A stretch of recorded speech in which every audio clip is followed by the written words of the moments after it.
అఘోరీ మాతకు స్వాగతం సుస్వాగతం.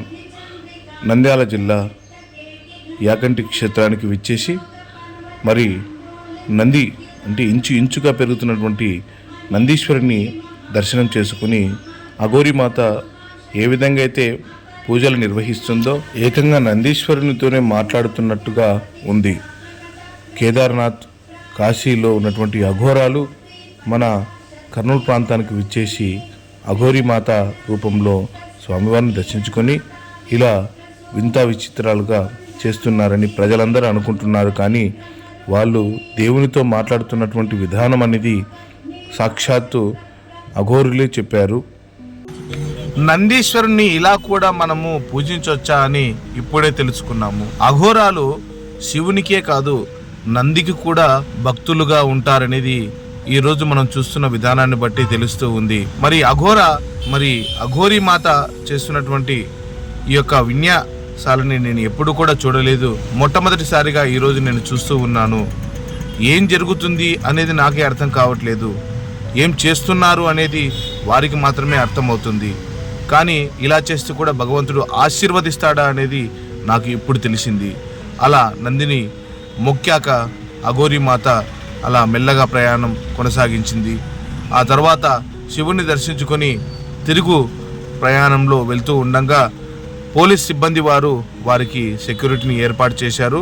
ఆ తర్వాత నందీశ్వరుని మరి స్వామివారిని మొక్కిల గురువులు ఏదైతే నేర్పించారో విద్యని, ఆ విద్యను తను శివుని ముంగట ఇలా చప్పట్లతో, ఇలా కేరింతలతో, అలా చిటికెలతో స్వామివారిని పూజిస్తూ ఉంది అఘోరీ మాత.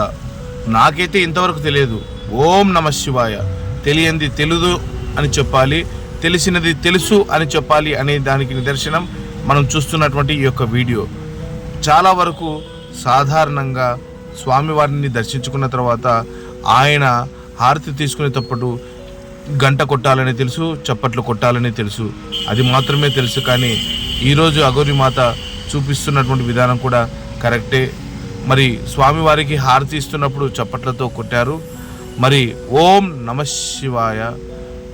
మరి శివయ్య ఎక్కడున్న నీ ఆజ్ఞ అందరికీ ఉండాలయ్యా. అఘోరీ మాత మెడలో ఉన్నటువంటి పుర్రె ఎవరిదో మాతాది అంట.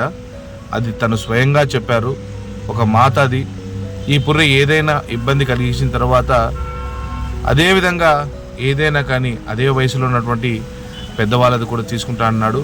ఆ తర్వాత శివయ్య ఆశీర్వాదం తీసుకొని శివుని ప్రసాదాన్ని అలా ఒడిలో తను కట్టుకున్నటువంటి ముడిలో వేసుకొని అలా ఒక ప్రదక్షిణ చేసి తిరిగి వెళుతూ ఉన్నాడు.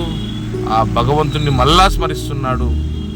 ఇక్కడ వారందరినీ కాపాడు అని వేడుకుంటున్నాడో లేక ఏమి చేస్తున్నాడో మనకైతే తెలియదు. అఘోరీ మాత అలా నమస్కారం చేస్తూనే ఉంది. శివయ్య అంటే చాలు పలకరించే దేవుడు అనేసి నిదర్శనం ఈరోజు మనం చూస్తున్నటువంటి ఈ అఘోరీ మాత పూజ.